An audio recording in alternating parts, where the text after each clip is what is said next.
Et quand on regarde bien les raisons, c'est parce que ces directeurs font la cour aux élèves. Ces directeurs harcèlent les enseignantes. Ces directeurs harcèlent sexuellement les élèves. Envoient des messages. Et nous avons des preuves.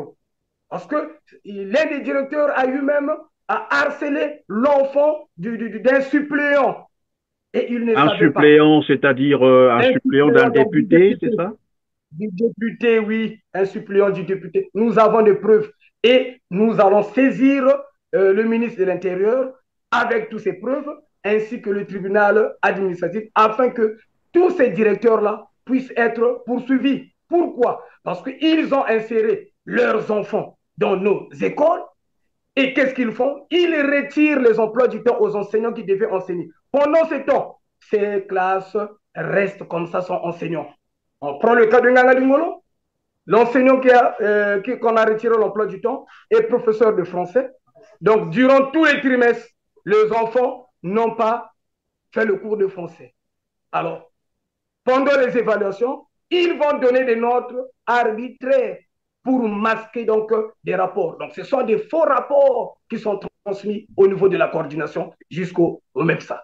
Oui, tout ce que vous êtes en train de dire Pourquoi ces directeurs ne sont pas donc ces voilà, directeurs ne sont je pas. disais, pardon, tout ce que vous êtes en train de dire est très important, mais moi je voudrais un peu revenir sur un fait, parce que vous avez parlé du harcèlement des jeunes filles, des élèves, parce que ça c'est grave. Et vous dites d'ailleurs que vous avez les preuves. Ça se passe où concrètement? Et est-ce que l'inspection, je sais pas, scolaire qu'on appelle ça, est au courant de tout ça? Bon, mais ils sont au courant, c'est connu de tous, mais ils ne peuvent pas être punis. Pourquoi? Parce qu'ils entretiennent donc leur cabri. Donc il y a l'impunité, on ne peut rien faire face à cette situation. Ils Entretenir sont les cabris, ça répondus veut dire continuer à verser de l'argent à, pour à se verser des pots maintenir de à son verre pour se poste. maintenir. Et lorsque vous Voilà, pour se parlez, maintenir. pardon, lorsque vous parlez du harcèlement, en quoi consiste-t-il concrètement? C'est quoi? Qu'est-ce qui se fait concrètement? Les directeurs qui envoient des messages aux élèves, donc filles, pas des garçons, aux élèves filles. Donc, cherchons donc à coucher avec ces élèves. Et quand il y a refus, il se permet même de chasser l'élève de l'établissement. Je ne veux plus te voir ici. C'est le cas donc de la fille de l'autre que je suis en train de parler, du suppléant. Il a vécu cela. Et donc, les preuves sont là. Nous allons fournir ces preuves. Nous allons traduire tous ces chefs d'établissement. En dehors de cela, l'argent des TD qui est détourné. Alors, on paye 9 mois pour les TD, donc de octobre jusqu'en juin. Les TD commencent à partir de janvier ou voire février. Les 4 mois là sont consommés. Où va l'argent? Alors, pendant que les autres sont en train de mouiller le maillot, former des enfants, non, ils sont là à se partager de l'argent. C'est déplorable, ce Christian. Et finalement, on ne peut pas rester comme ça dans le silence.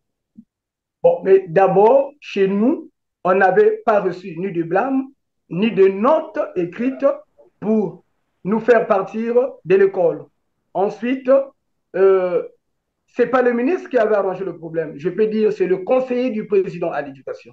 Parce que c'est lui qui a appelé le directeur départemental et le directeur départemental a rendu compte au ministre et le ministre a demandé au DD de nous accepter comme enseignants. Donc Oui, mais finalement, on n'avait il pas vous de choix. demande d'accepter comme enseignant. Curieusement, là, vous nous dites, les directeurs ne veulent rien savoir parce que le même ministre leur aurait dit de ne pas vous recevoir. C'est ce que je ne comprends plus là. Lui, c'est ce qu'il avait fait comprendre. Il dit que vous n'êtes pas le bienvenu chez moi ici parce que vous avez demandé la démission du ministre. Et pour votre information, moi, si je suis devenu directeur, c'est grâce à ce ministre quand il était directeur général de l'enseignement secondaire. Donc, c'est lui qui avait reçu son argent pour le nommer donc directeur ou chef d'établissement. Pardon, Donc, vous n'êtes pas le bienvenu. attendez, pardon, Fabrice Makankani, on risque de passer à pied joint sur des choses très importantes. Vous dites, le directeur vous a dit qu'il avait été nommé là par le ministre et donc il avait donné l'argent à celui qu'il avait nommé là. C'est ce que j'ai cru comprendre, c'est ça? Mais bien sûr, les nominations de nos directeurs ici, là, ce n'est pas par compétence, mais c'est plutôt, ça se fait par pot de vin, qu'ils appellent couramment le cabri. Donc, il faut donner les cabris. Donc, donner les pots de vin pour être nommé directeur. Mais bien sûr, je vais prendre le cas de Pointe-Noire. Le DDPSA de Pointe-Noire, je vous avais signifié cela. Au deuxième trimestre, au lieu de payer 3 mois, ils ont payé 1 mois et demi. Et en passant, je vous apprends, la période du 28 décembre jusqu'au 3 janvier 2025, je me trouvais à Pointe-Noire. Il fallait donc installer le bureau au niveau de Pointe-Noire pour essayer un peu de défendre les problèmes qui minent nos collègues enseignants de ce dit département. On a payé 1 mois et demi et les 1 mois et demi ont été détournés par le DDPSA de Pointe-Noire. En dehors de cela, le recrutement des non-enseignants qui perçoivent la bourse des enseignants communautaires. Ils ont inséré même les photographes.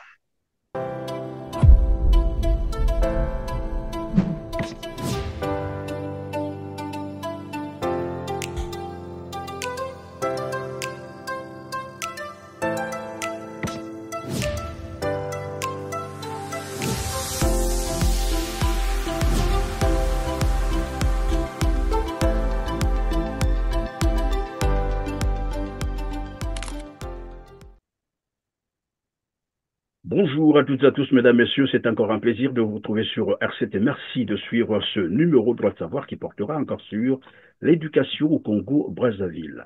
Ne dit-on pas que l'éducation et la santé sont deux piliers de développement d'un pays? Qui veut détruire un pays, inutile de lui faire une guerre sanglante qui pourrait durer des décennies et coûter très cher en vies humaines. Il suffit de détruire son système éducatif et d'y généraliser la corruption, disait un conseiller chinois à son empereur. Ensuite, laissez 20 ans et vous aurez un pays constitué d'ignorants et dirigé par des voleurs. Vous avez compris que lorsque vous avez détruit le système éducatif d'un pays, en permettant et en encourageant la fraude et la corruption, la destruction de ce pays se fera toute seule et le plus naturellement possible. Le pays tombera en ruine, juste question de temps. Du coup, les malades, des patients mourront entre les mains des médecins médiocres, frauduleux et corrompus.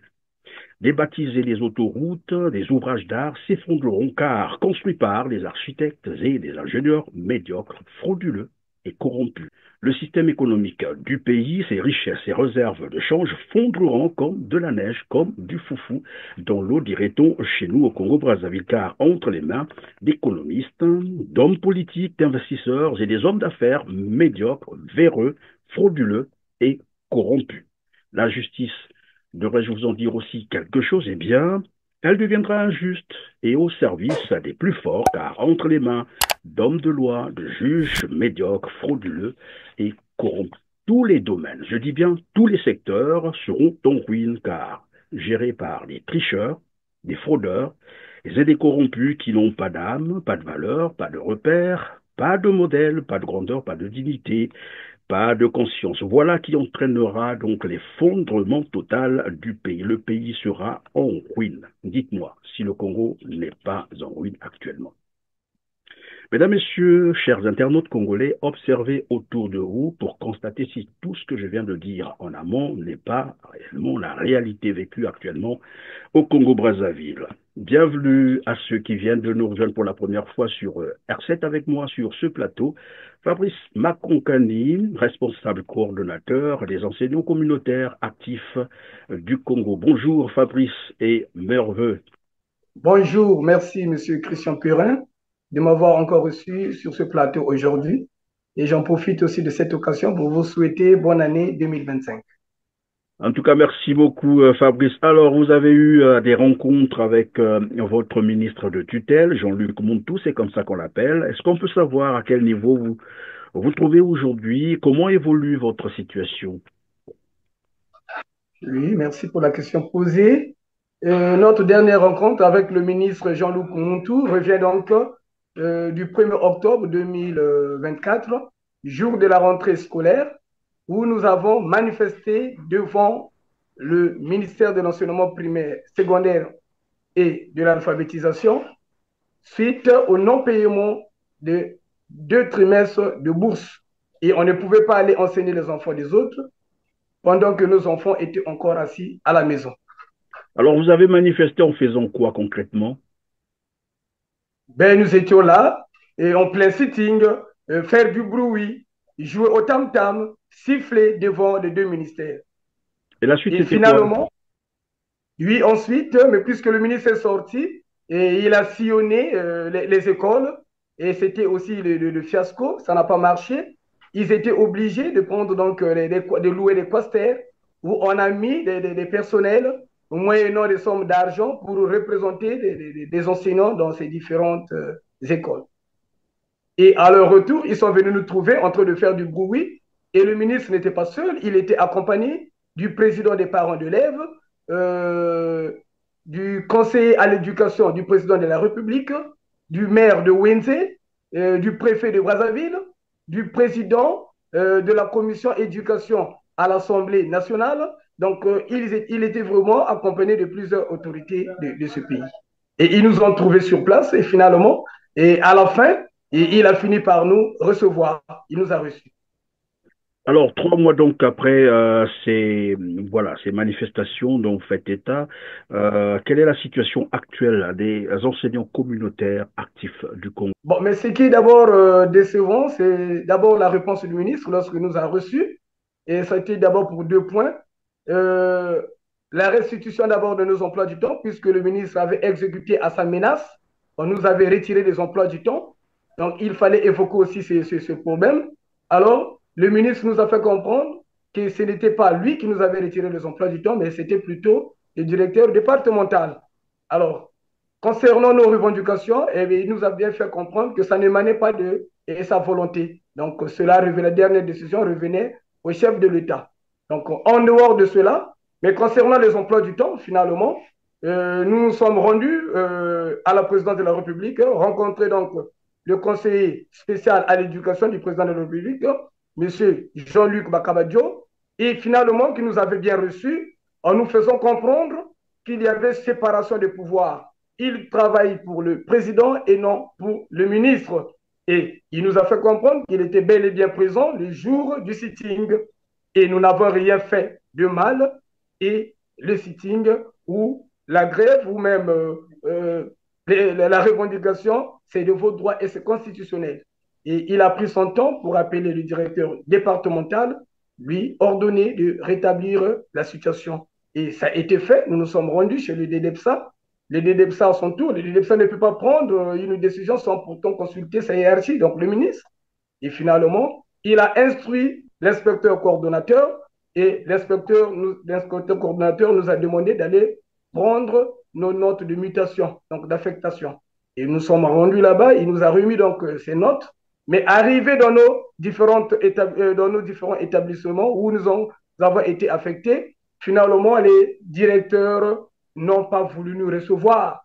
Je prends le cas de celui de mon établissement, là où j'ai été affecté, à l'amitié. Il a refusé de me recevoir et dit que tu n'es pas le bienvenu. Comment on peut faire ce genre de choses? Le ministre avait bel et bien instruit que vous ne serez plus des enseignants. Et comment se fait-il qu'on peut vous envoyer encore chez moi ici? Donc, vous voyez, Oui, le pardon, à ce directeur. niveau-là, on va s'arrêter un instant.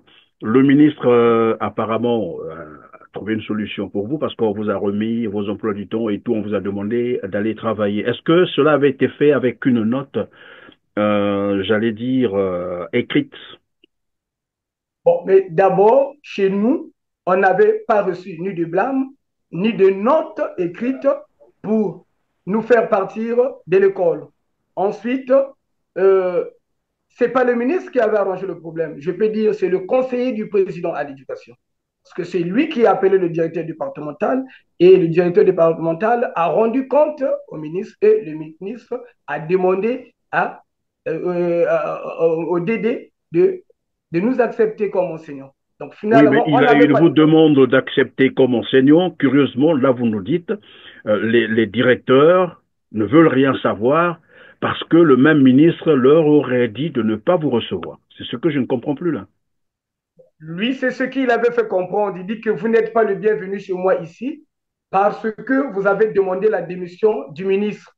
Et pour votre information, moi, si je suis devenu directeur, c'est grâce à ce ministre quand il était directeur général de l'enseignement secondaire.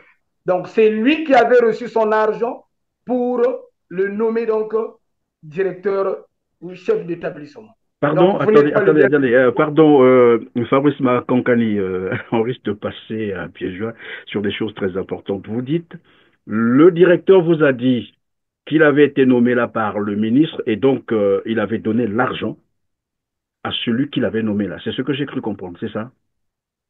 Mais bien sûr, les nominations de nos directeurs ici, là, ce n'est pas par compétence, mais c'est plutôt, ça se fait par pot de vin, qu'ils appellent couramment le cabri. Donc, il faut donner les cabris. Donc, donner les pots de vin pour être nommé directeur, puisque les preuves sont là. Je peux vous citer, il y a des directeurs qui sont nommés, ils quittent la classe sans passer par la direction des études, il est directement nommé directeur. Je vais prendre l'exemple de mon ancienne directrice, là où j'étais avant. Elle a quitté l'école militaire préparatoire générale de Clerc, où elle enseignait au lycée, et elle a eu une promotion directement directrice. Et c'est déplorant. À cela, je peux même donner un autre témoignage. Notre directrice des études a été invitée en France pour le mariage de sa sœur, mais connaissant, ayant pris conscience que sa directrice ne maîtrisait pas d'abord le travail, elle était obligée d'annuler son voyage pour superviser le BBC test. Donc, vous voyez, ceux qui sont en train de mouiller le maillot, qui sont en train de travailler, et ne sont pas nommés, c'est plutôt d'autres personnes qui sont nommées parce qu'ils ont des parents ou soit ils ont donné de l'argent pour être nommés. Mais c'est Et très grave ce qu'on c'est à grave ce qu'on l'exemple est donc en du train, directeur de la cité, j'étais en train de dire, Fabrice, c'est grave ce qu'on est en train d'apprendre avec vous. Et bon, je sais que les noms sont odieux, hein, mais est-ce que vous avez une idée sur les noms des personnes que vous êtes en train de donner en exemple? oui, La mais directrice, nous avons votre les directeur? Parce que deux. là, au moins, Nous ça avons les permettra à nos téléspectateurs de bien apprécier l'information. Mais tout d'abord, je vais encore vous donner d'autres informations. Nous avons des preuves de ce que je suis en train de dire. Monsieur Jean-Luc Moutou était encore DGS, donc le directeur général de l'enseignement secondaire. C'est lui qui a donc parrainé, parce que ici, pour être nommé, il faut avoir des poteaux, il faut avoir un parrain. Et lui, il a dit lui-même, c'est lui qui a fait de moi directeur. Donc, il avait donné son argent. Celui qui vous Alors, dit au que, nom de celui qui vous dit que c'est lui qui a fait de moi directeur, comment s'appelle-t-il? ce monsieur Mpassi, Hugues Mpassi Florentin, directeur du CG de l'amitié. Qui dit que c'est Jean-Luc Montou qui a fait de lui directeur après avoir payé de l'argent. Mais c'est connu de tout le monde. Pour être en tête d'une direction, à la tête d'une direction, il faut donner de l'argent. C'est ce qu'ils appellent le cabri. Et je vous apprends encore, M. Christian Perrin, mais lorsque vous élevez des cabris, il faut les nourrir. Donc, à tout moment, il faut toujours donner des enveloppes pour se maintenir à ce poste. Mais je veux encore dire quelque chose pour avancer. Mais, monsieur, Bon, je sais que généralement, les téléspectateurs me le reprochent, je ne laisse pas les invités évoluer, mais je suis bien obligé parce qu'on a besoin de certains détails pour mieux comprendre les choses. Alors, vous parlez là des cabris, c'est-à-dire lorsqu'on a nommé quelqu'un, d'abord vous avez dit que c'est moyennant quelque chose, hein, voilà, les finances, c'est-à-dire de l'argent qu'on paye pour être nommé. Et là où vous nous avez cité un exemple où Jean-Luc Montou, l'actuel ministre de l'Enseignement, hein, a nommé un directeur qui reconnaît et qui dit, qui avoue qu'il avait payé de l'argent à Jean-Luc Montou. Et vous parliez des cabris, et vous prenez d'ailleurs une image comme quoi les cabris, il faut les nourrir. Ça veut dire que ces directeurs-là doivent continuer à donner de l'argent à ceux qui les ont nommés pour continuer à maintenir leur poste. C'est ça. bien sûr, c'est cela. Ils doivent continuer à donner de l'argent pour se maintenir. Et c'est ce qui affaiblit donc l'autorité de nos chefs hiérarchiques. On ne peut pas les punir. Donc, il y a l'impunité au sein du MEPSA et finalement, ça a gangréné la corruption au sein du ministère de l'Enseignement. Alors, je vais prendre un exemple. Monsieur Hugues Mpassi, a pris son fils comme communautaire, secrétaire. Est-ce que, monsieur Christian Perrin, l'enseignement a besoin des communautaires au secrétariat? Je ne pense pas. Pendant ce temps, dans cet établissement, nous avons plus de 10 secrétaires. Alors, non seulement il est communautaire secrétaire, mais l'enfant ne travaille pas aussi. J'ai essayé de regarder les pages depuis l'année dernière, le cahier donc de présence, le nom de l'enfant ne se figure pas là, il ne marche pas et il ne vient pas aussi travailler. Depuis que je suis muté au CG de l'amitié, je n'ai jamais vu cet enseignant, puisqu'on l'appelle enseignant. Mais d'abord, je vais encore signaler une chose. Le jour du paiement de notre bourse, mais l'enfant se trouvait devant moi. Et lorsque l'agent contrôle, celui qui était en train de contrôler, lui a posé la question parce qu'il faut s'identifier. Tu es de quel établissement? L'amitié. Professeur, quelle fonction? Je suis dans l'administration. Donc, il est dans l'administration. Et le monsieur le regardait comme ça. Administration. Il est encore jeune. Il n'a pas 25 Oui, ans. mais lorsqu'on dit il est dans l'administration, il est dans l'administration, ça veut dire qu'il a une formation d'administrateur ou je ne sais pas, il a appris quelque part à gérer l'administration, c'est ça? Ou secrétariat, par exemple, c'est ça? Non, il est étudiant. Il va à l'école. Il ne vient pas au travail. Il va à l'école, mais il perçoit l'argent des communautaires. Donc, on doit briser ce silence. Ce directeur doit être poursuivi, raison pour laquelle nous allons donc saisir le tribunal administratif et pourquoi pas le procureur et le ministre de l'Intérieur. Il doit avoir l'implication profonde du ministre de l'Intérieur pour arrêter un peu ces abus. Alors, vous disiez tout à l'heure que dans cet établissement, il y a plus de 10 secrétaires, c'est ça? Oui, plus de 10 secrétaires. 10 Et secrétaires. en dehors de cela, en dehors de cela, M.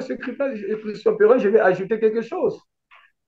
Comment on peut accepter ou tolérer aujourd'hui un directeur qui travaille avec 4 économes au bout d'une année, sachant que l'année scolaire a seulement 9 mois? Le directeur ne veut pas de ces économes, donc des financiers, et un directeur qui travaille avec 4 économes au cours d'une année scolaire. Finalement, c'est C'est-à-dire, lui le vous êtes supérieur de en train de l'heure. dire que dans son établissement, il y a 4 économes, c'est ça? Fonctionnaires, 4 fonctionnaires qui font presque la même chose, c'est ça? Pas dans non, c'est pas dans ce sens. Au fait, il trouve ces économes-là incompétents et finalement, Ah, ils sont renvoyés mis à il les l'exécution. remplace en une En année, place à tout il moment. remplace Et 4. finalement, lui, il n'est pas touché. Il fait du bon travail. Il a toujours des problèmes avec ses collaborateurs.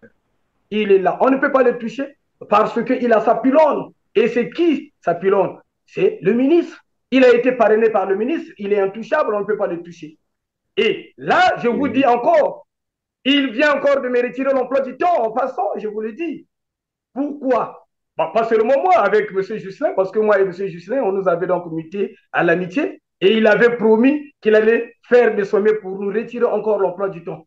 Pourquoi il nous a retiré l'emploi du temps? C'est pour 2 raisons. Nous avons, nous avons été absents à la réunion technique des évaluations du premier trimestre. Pendant ce temps, nous avons pris nos 2 convocations, nous avons surveillé, nous avons corrigé et déposé les relevés de notes. Nous avons refusé de se faire recenser parce que la coalition du ministre a organisé un recensement des communautaires. Et nous nous avons dit, nous ne faisons pas partie de cette coalition parce que ce sont les gendarmes du ministre. Et c'est même M. Hugo Mpassi qui nous l'a dit. Puisque quand il a refusé de nous recevoir pour la première fois, le DDPC de Brazzaville l'a appelé au téléphone en lui demandant de nous recevoir. Et le jour où il nous a reçus, il a avoué, il a même demandé pardon. Il nous a bien dit qu'il avait peur de nous, parce que quand il s'est retrouvé entre directeurs, il ne faisait que parler de nous. Et Oui, mais là où tu c'est là reviens là, que, pendant qu'on va évoluer, Fabrice Makonkani, je rappelle que vous êtes coordonnateur, c'est bien cela, responsable coordonnateur des enseignants communautaires actifs du Congo. Ma question, avant qu'on évolue, là vous dites qu'on vous a retiré l'emploi du temps, et moi je veux savoir si tout ce que vous êtes en train de dire n'est pas l'effet juste de la colère, ou bien ce que vous êtes en train d'expliquer, vous avez des éléments probants, c'est-à-dire des éléments de preuve qui, en cas de, vous pouvez vous défendre. Oui, nous avons des éléments et preuves. Nous avons des images. Mais il faut briser le silence, Monsieur Christian Perret. On ne peut pas continuer avec l'impunité. Mais le président de la République l'avait su le dire. Il n'y aura ni de gros ou de petits poissons. Ils doivent tous passer par la nasse. Mais puisque tout le monde ne fait que parler du projet de société du président de la République, c'est lui qui crée un club de marcheurs, vient à la télé parler du projet de société du président de la République. Mais nous également, nous Oui, devons bon, faire mais autant. écoutez, ce qui est vrai, c'est que chacun est libre de dire ou de faire ce qu'il veut, hein, c'est ça aussi. Voilà la liberté de mouvement d'opinion. Cela est garanti. Après, chacun est responsable de ce qu'il fait. Mais je reviens un peu sur la situation que vous étiez en train de nous expliquer tout à l'heure. Vous parliez un peu de l'argent qui circule, où on paie de l'argent pour avoir un poste, le maintenir, et des directeurs qui vous font savoir, écoutez, je n'ai pas reçu, voilà, les instructions du ministre pour vous recevoir. Le ministre m'a rien dit, alors que le ministre vous a demandé, évidemment, soit par voie interposée, de reprendre les cours. Nous sommes là dans quel secteur de l'enseignement public ou privé? Non, c'est l'enseignement public. C'est public. Public. C'est public. Oui, c'est public. Donc des directeurs payés par l'État congolais. Alors donc on revient donc sur votre situation. Vous avez dit qu'on vous a retiré l'emploi du temps. Ça veut dire que on vous empêche désormais de continuer voilà votre activité. C'est ça. Oui, c'est bien cela, mais je veux encore signaler quelque chose. Lorsque ces directeurs retirent, parce qu'il n'est pas le premier, hein, moi-même, je pense que c'est en novembre, vers fin novembre, j'ai été obligé, au nom de notre collectif, d'aller voir le directeur départemental pour plaider la cause de nos 4 militants qui se sont fait ravir l'emploi du temps. Donc, un enseignant au CG de Kibina et 3 enseignants au CG de Ngangalingolo. Pourquoi? Mais c'est parce que le directeur déteste l'enseignant. Il est dit ouvertement, moi je t'aime pas, je veux faire de mon mieux de te faire partir d'ici. Et quand on regarde bien les raisons, c'est parce que ces directeurs font la cour aux élèves. Ces directeurs harcèlent les enseignantes. Ces directeurs harcèlent sexuellement les élèves. On voit des messages et nous avons des preuves. Parce que l'un des directeurs a eu même à harceler l'enfant d'un suppléant et il ne Un savait pas. suppléant, c'est-à-dire un Un suppléant d'un suppléant donc, député, c'est ça?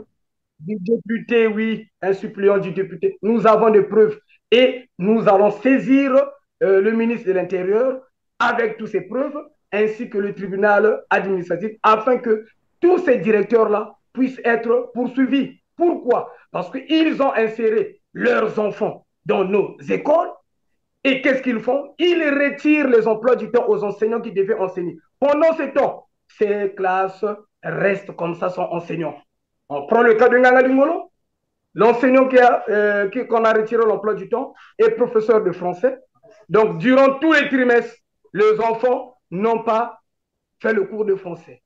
Alors, pendant les évaluations, ils vont donner des notes arbitraires pour masquer donc des rapports. Donc, ce sont des faux rapports qui sont transmis au niveau de la coordination jusqu'au MEPSA.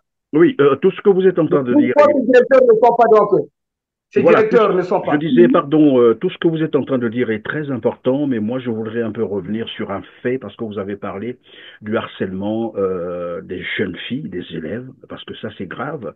Et vous dites d'ailleurs que vous avez les preuves. Ça se passe où concrètement? Et est-ce que l'inspection, je sais pas, scolaire qu'on appelle ça, est au courant de tout ça? Bon, mais ils sont au courant, c'est connu de tous, mais ils ne peuvent pas être punis. Pourquoi? Parce que ils entretiennent donc leur cabri. Donc il y a l'impunité. On ne peut rien faire face à cette situation. Ils Entretenir sont les cabris, ça répondus veut dire continuer à verser de l'argent à, pour à se verser des pots maintenir de à son verre pour se poste. maintenir. Et lorsque vous Voilà, pour se parlez, maintenir. pardon, lorsque vous parlez du harcèlement, en quoi consiste-t-il concrètement? C'est quoi? Qu'est-ce qui se fait concrètement? Le directeur qui envoie des messages aux élèves, donc filles, pas des garçons, aux élèves filles. Donc, cherchons donc à coucher avec ses élèves.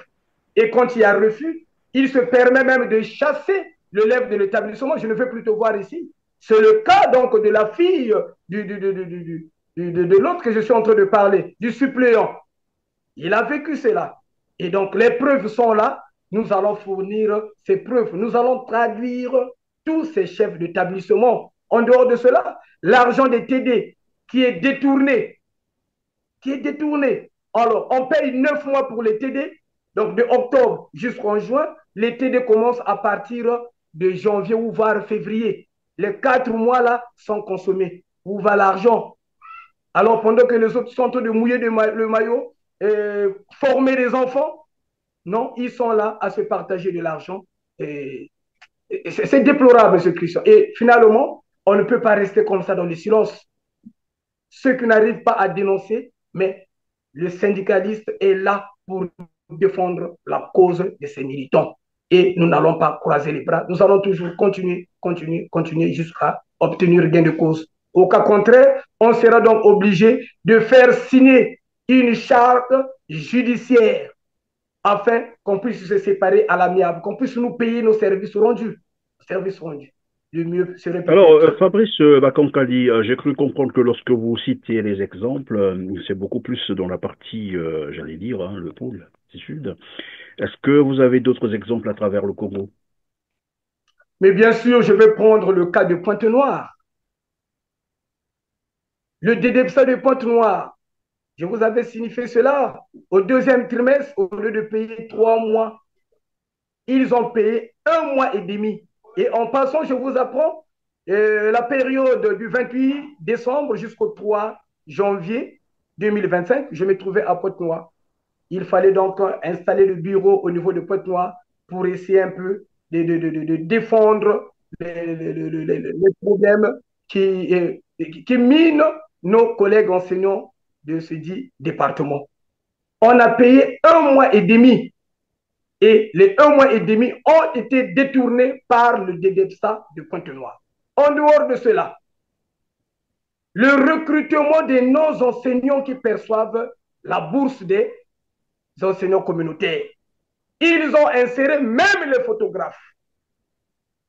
Est-ce que vous pouvez être un Ils peu beaucoup ont... plus explicite à ce niveau-là?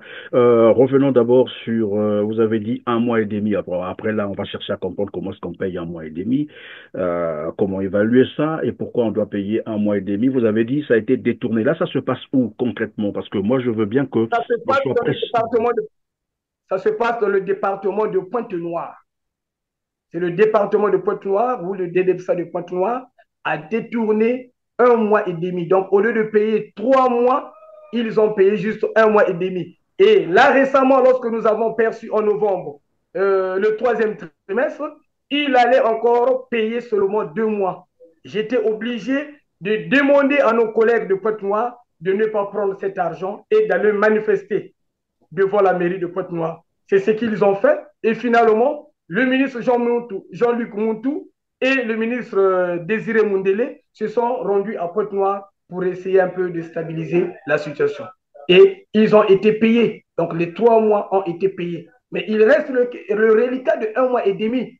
À cela s'ajoutent encore les 2 trimestres qui ne sont toujours pas payés jusqu'au jour d'aujourd'hui.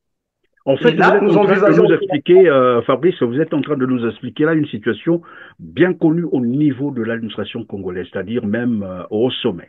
C'est ça. Mais ceux qui sont purins. Mais c'est connu.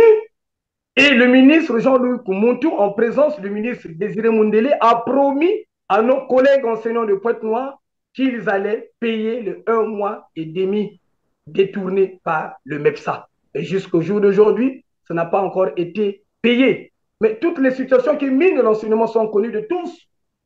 Sont connues de tous. Je vais vous prendre un exemple. Pendant que ce chef d'établissement, les cadres du MEPSA, sont en train de bourrer des établissements des non-enseignants ou des listes fictives, il y a des départements où il y a manque d'enseignants.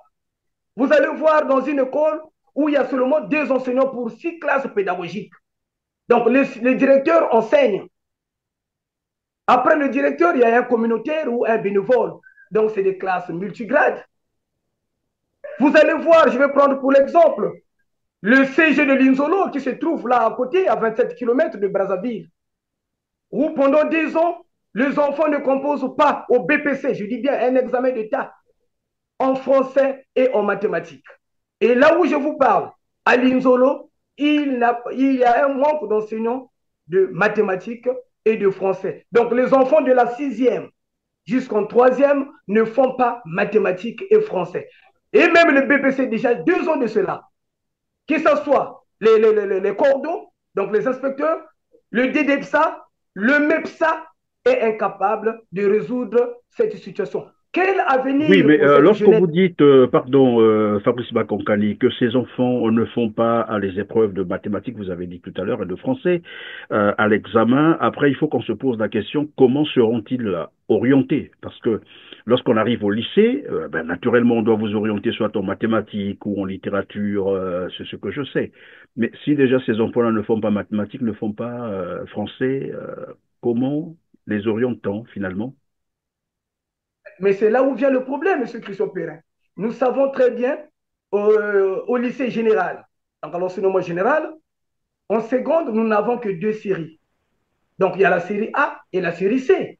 Donc ceux qui font la série C ont pour matière de base, donc le mathématique, et ceux qui font la série A, c'est le français donc comme matière de base. Mais on se demande même quel avenir pour ces enfants. Ils vont faire quelle série? C'est la série 0 ou O? Mais ce sont des enfants qui vont abandonner les études bien après. Et on va se retourner dans des phénomènes, des koulouna, des bébés noirs. Et en passant, je vous apprends aussi, le premier jour où je suis arrivé à Pointe-Noire, on était obligé de s'enfermer dans l'agence de voyage en Tchétché. Parce que nous sommes arrivés autour de 21 heures. Et il y a eu plus de 80 koulouna qui sont sortis avec des machettes. Il n'y avait même pas de policiers aussi pour venir au secours de la population. Donc, ce sont des choses à déplorer. Mais c'est parce que l'éducation se meurt au Congo. Il n'y a Oui, pas de vous suivi. dites On si a bien. abandonné tout ce coup. Voilà, vous dites si bien que l'éducation se meurt au Congo, au Brazzaville, et vous l'avez d'ailleurs très bien démontré tout à l'heure. Et moi, la question que je vais me poser, donc, et que tout le monde se posera finalement, si ce n'est pas une volonté manifeste de détruire le système éducatif du Congo, comme je venais d'ailleurs de le rappeler dans mon mot d'introduction, lorsqu'on veut détruire un pays, évidemment, on s'attaque au système, disons, éducatif de ce pays, et c'est ce qu'on est en train finalement. Bon, après, je peux me tromper, les gens peuvent me dire le contraire, mais c'est ce que je semble constater, que c'est une volonté manifeste de détruire. Vous parliez même des photographes qui sont recrutés à la place des enseignants, c'est ça. C'est bien Et cela. J'ai les photos. quel est le rôle de ces photographes dans ces établissements?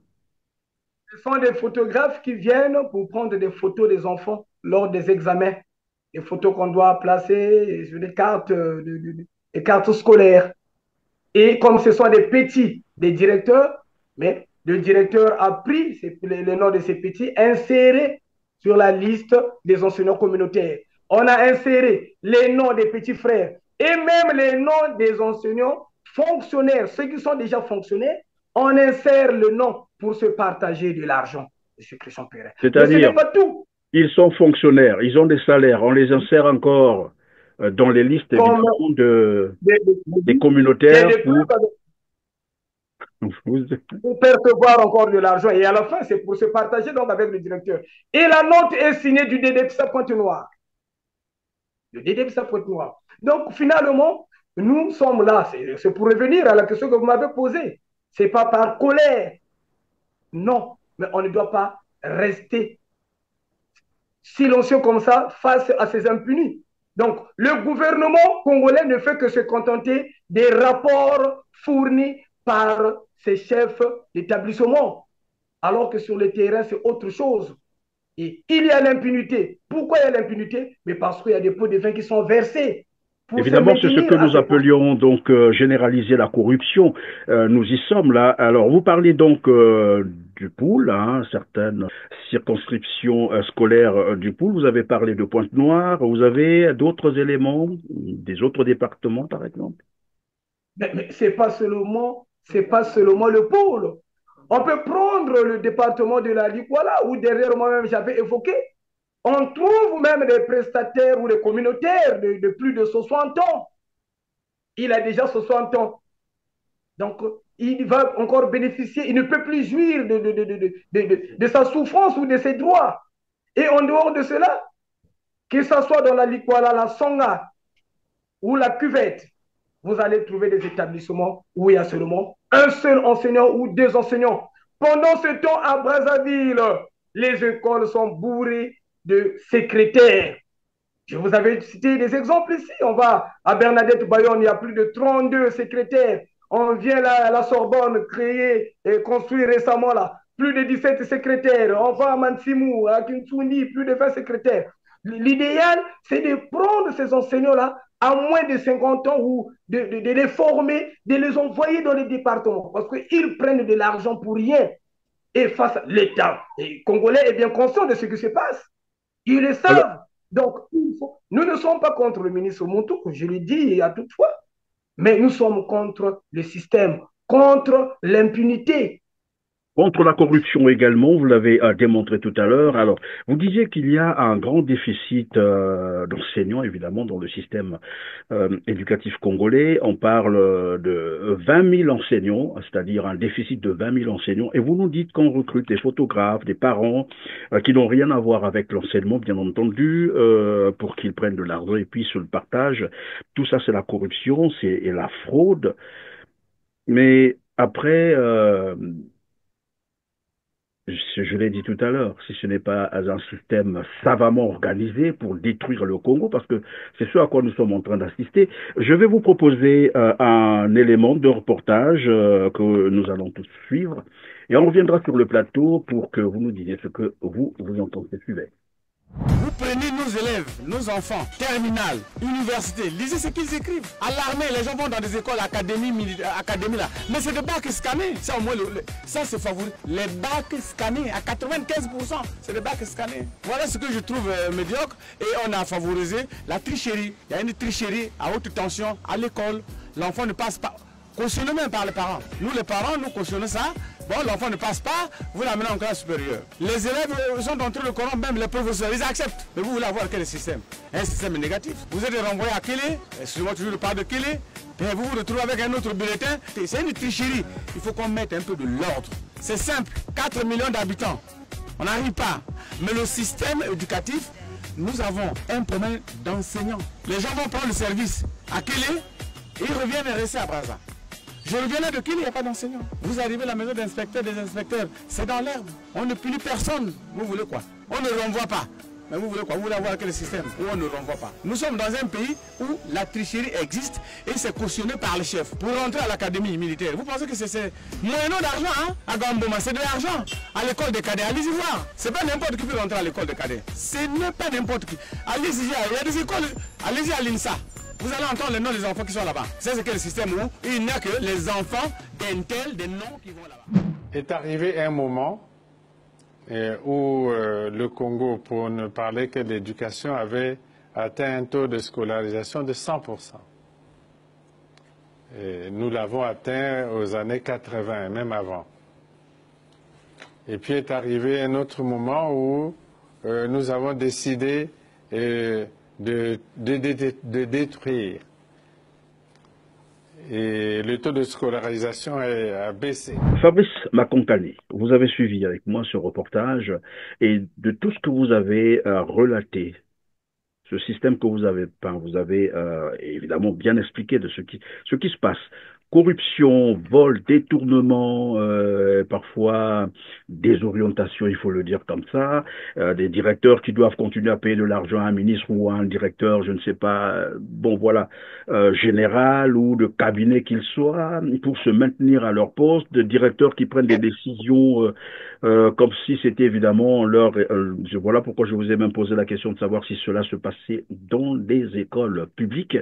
Le harcèlement des enfants, des élèves, des filles, et voilà, c'est tout un, permettez-moi le terme, le désordre organisé dans ce système. Et là, on vient d'entendre ce que pensent les Congolais du système éducatif. Vous, vous avez suivi ce reportage. Vous partagez cet avis?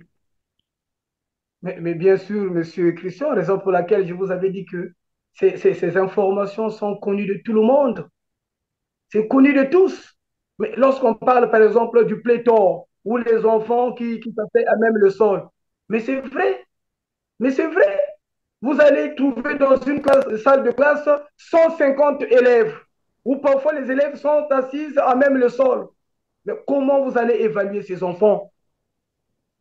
Et les directeurs qui se permettent de retirer l'emploi du temps d'un enseignant, pendant ce temps, ces classes vont rester vides. Et à la fin, ils vont donner des notes arbitraires à ces enfants. Pendant ce temps, ces enfants n'ont pas étudié. Je l'ai dit tout à l'heure, il y a un déficit de 20 000 enseignants dans le système éducatif congolais. Cependant, on peut bien, et tout le monde le sait, hein, il y a des recrutements qui se font presque chaque année dans l'armée, dans la police, dans la gendarmerie, ça tout le monde voit. Mais curieusement, les enseignants, ceux-là qui sont donc qui ont pour mission de former l'élite de demain, comme vous d'ailleurs, et vous êtes là abandonné, traité tel que vous êtes en train de l'expliquer là. C'est ça qui n'est pas j'allais dire admissible. On ne peut pas comprendre ça. C'est difficile à comprendre en fait. Alors revenons donc sur le recrutement, puisque j'ai cru comprendre que cette année, évidemment, il y a des postes à pourvoir. C'est ça, en l'enseignement. Est-ce que vous en avez été informé et qu'est-ce que le ministère vous a dit à propos? Bon, mais à propos de ces postes, puisque nous avons écrit une lettre ouverte à son Excellence, Monsieur le Président de la République, euh, dénonçant tous ces abus, et nous avons soumis aussi sur sa table nos revendications. Et nous avons sollicité un recrutement en masse de tous les enseignants communautaires. Vous êtes Et combien, un quota pardon de vous couper comme ça, vous êtes combien au totalement, bon, estimativement? nous sommes plus de 10 000 avec l'effectif, puisque le recensement ne se fait pas vraiment de façon normale. Tel que là, ils ont effectué un recensement par la coalition ou par les gendarmes du ministre. Mais lors de ce recensement-là, ils ont encore recensé les non-enseignants. Je prends le cas de chez nous à l'amitié, ils ont recensé le communautaire secrétaire, donc qui ne travaille pas. On va à Pointe-Noire la semaine passée, non, c'est au cours de cette semaine, où ils ont encore recensé les petits frères, les enfants et les photographes des directeurs de nos établissements. Alors, nous, sur la table du président de la République, nous avons déposé quelques revendications et même soumis des propositions, à savoir sur le quota qui sera alloué cette année pour les enseignants, ceux qui ne seront pas recrutés. Donc, qu'on puisse les attribuer donc, une attestation provisoire de l'intégration à la fonction publique pour garantir, mettre en sécurité ces enseignants qui sont harcelés à tout moment. Parce que pour les filles, ces directeurs sont obligés de coucher avec nos sœurs, nos collègues. Sinon, ils vont se voir privés d'enseigner, retirer l'emploi du temps. Et ça se fait. Nous avons des preuves, nous pouvons fournir ces preuves. Donc, pour sécuriser ces enseignants, il faudrait qu'on puisse les attribuer donc des attestations provisoires d'intégration à la fonction publique. Et comme ça, l'enseignant est sûr d'être déjà recruté, il peut continuer à travailler et attendre son salaire. Pendant ce temps, la bourse va continuer à être payée, mais de façon régulière. Donc, nous sommes en train d'aider aussi l'État dans ce processus de l'intégration à la fonction publique de tous les enseignants communautaires. C'est une façon d'aider la jeunesse. Le problème, c'est l'application de ces textes. Il y a l'impunité, il y a la corruption qui a vraiment gangréné toutes les couches de notre ministère. En passant, Dernièrement, lors de nos sittings au MEPSA, nous avons demandé la démission du ministre et de ses collaborateurs. Et parmi ces collaborateurs, il y avait le DGRAS, il y avait le conseiller technique du ministre et de son attaché. Alors, en ce qui concerne le DGRAS, il était déjà admis à la retraite, c'est bien normal, il devait partir. Donc, il a été remercié. Et nous savons, étant membre du parti, il aura toujours un poste quelque part. Mais concernant le conseiller technique, alors que nous savons très bien depuis 2019, c'est lui le cerveau penseur, c'est lui qui vend les places des communautaires, c'est lui qui est en train de boycotter le recrutement prévu par le chef de l'État depuis 2019. Mais il a encore été promis des GRH. Donc c'est lui qui prend la tête de cette direction. Alors on se demande finalement, puisqu'il a été nommé par le Conseil des ministres, qui a proposé ce type comme méthode des GRH. Il y a l'impunité, c'est lui qui vend. Il est encore nommé. Donc, oui, mais comme quelqu'un qui disait au Congo-Brazzaville, il faut faire comme les autres, entre guillemets, vous avez compris de quoi je parle, il faut voler, détourner, voilà. Il faut mal travailler, organiser le désordre pour être promu. Et ça, on connaît comment ça se passe au Congo-Brazzaville, il faut mal faire pour être promu à un autre poste. Alors, vous parliez également au niveau de la Bwenza, c'est ce que vous avez semblé me dire, qu'on prélevait 18 500 francs CFA sur quoi, pourquoi et comment? Mais c'est la volonté du DDEPSA. C'est la volonté du DDEPSA. Il s'est dit que ces enseignants ne font pas peut-être un bon travail et l'argent ne devait pas leur revenir. Donc, il se permet de prélever 18 500 à chaque enseignant. Et c'est connu, nous avons écrit, c'est passé à la télé, ils n'ont pas été punis, ils continuent, ils ont été encore reconduits. Mais en finalement, c'est une corruption institutionnalisée. C'est ce que je suis en train de comprendre finalement. Puisque c'est une histoire, ce sont là des faits que vous avez déjà, vous avez communiqué là-dessus, vous avez écrit, mais ça continue, ça veut dire que ça a été institutionnalisé. Mais bien sûr, c'est une chaîne, le fil est long. Si on ne permet pas de punir une personne qui a détourné un mois de bourse des enseignants, c'est ce qui vient de dire que le fil est long, il n'a pas détourné l'argent seul. Donc, il ne peut pas tomber seul. Donc, c'est ça, voilà pourquoi, M. Christian Perrin, nous sommes là. Nous avons même invité, écrit à un journaliste de la radio, M. Omer Elenga, afin d'organiser une émission sur le fonctionnement des écoles publiques. Malheureusement, ça n'a pas été fait. Il a organisé une émission concernant le fonctionnement des écoles privées, parce que c'est privé. Mais ils ont évité d'organiser une émission concernant le fonctionnement des écoles publiques. Bon, après je peux le comprendre. Il est libre de faire ou ne pas faire, mais bon, après on se posera les questions, le pourquoi.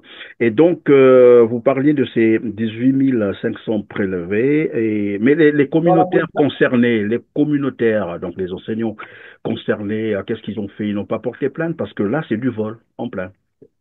Une escroquerie avérée.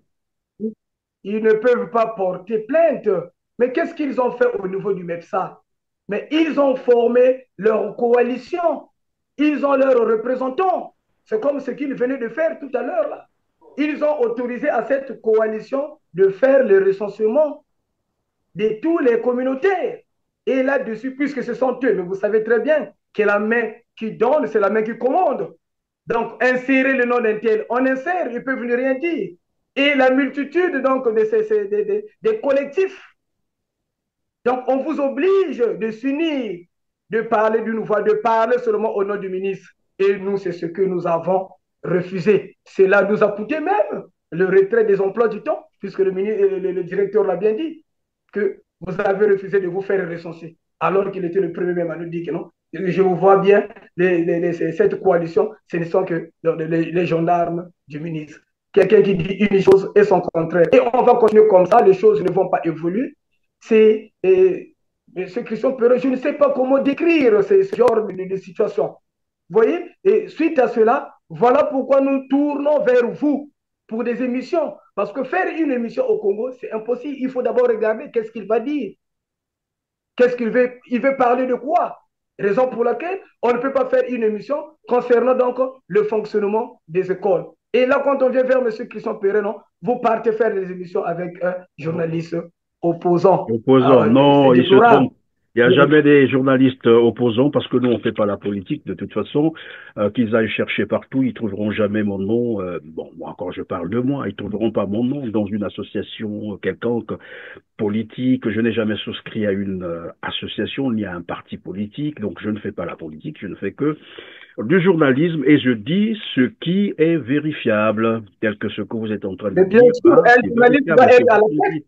Nous donnons donc la Oui, parole à tout le monde. j'allais dire aussi, un Oui. journaliste doit être à la quête des informations.